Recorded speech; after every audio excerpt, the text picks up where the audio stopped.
નગરપાલિકા ward number 8 માં ભાજપનો ડોર ટુ ડોર પ્રચાર શરૂ।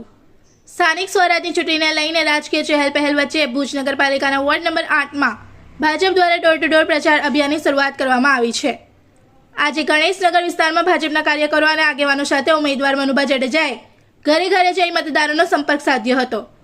પ્રચાર દરમિયાન મનુભા જાડેજાએ પોતાના અગાઉના કાર્યકાળ દરમિયાન કરાયેલા વિકાસ કામોની વિગત આપી હતી અને આવનારા સમયમાં બાકી રહેલા વિકાસ કાર્યોને પૂર્ણ કરવાની ખાતરી આપી હતી।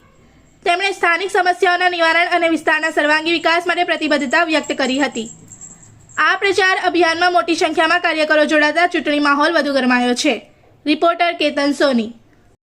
વોર્ડ નંબર 8 માં જ્યારથી ભારતીય જનતા પાર્ટી અમને ઉમેદવાર તરીકેની જાહેરાત કરી ત્યારથી અમે વિસ્તારની અંદર ડોર ટુ ડોર લોકસંપર્ક પ્રજાજનોનો અમને ખૂબ સહકાર મળી રહ્યું છે।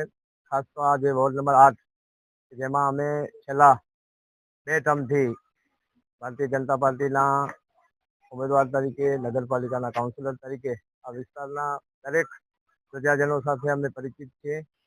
પ્રજાજનોની જે પણ કાંઈ માંગણીઓ હોય, જે રજૂઆતો હોય એ તબક્કાવાર આ વિસ્તારના લોકોને અમે પરિપૂર્ણ કરવા માટે સતત પ્રયત્નશીલ હોઈએ છીએ।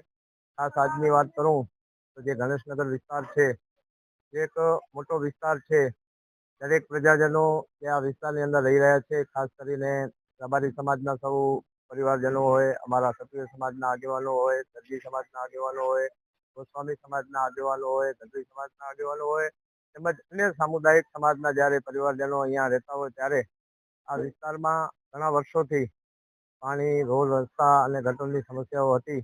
આગામી સમયની અંદર હું માનું છું ત્યાં સુધી ગણેશનગરની અંદર 70 થી 80% જે રોડ રસ્તાઓ છે એના કામો અમે પરિપૂર્ણ કર્યા છે।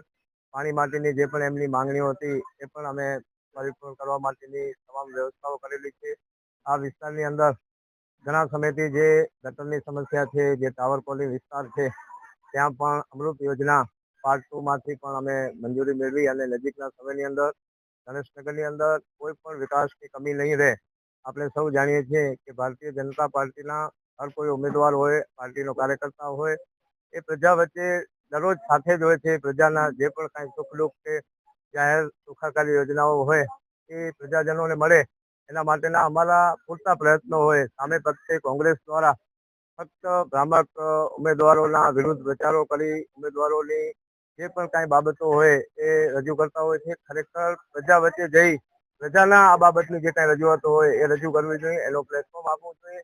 આપણે પ્રજાની સમસ્યાઓ છે એનું નિરાકરણ થાય એ જ અમારી પ્રથમ પ્રાથમિકતા હશે અને આવનાર સમયની અંદર હું ખાતરી સાથે કહું છું કે વોર્ડ નંબર 8 ની અંદર વિકાસના કોઈ કામો બાકી નહીં રહે અને વિકાસ તો એક અવિરત છે કે જે ચાલતી પ્રક્રિયા છે અને એની અંદર આપણી જે પણ કાંઈ સમસ્યાઓ હોય એ તબક્કાવાર પરિપૂર્ણ થાય।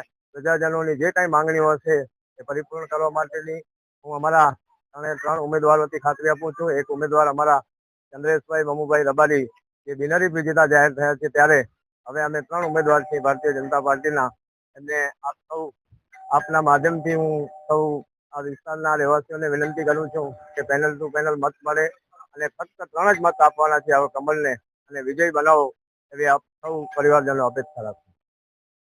इस वीडियो को लाइक करें, हमारे चैनल को सब्सक्राइब कर बेल आइकन जरूर प्रेस करें हमारी न्यू वीडियो सबसे पहले देखने के लिए।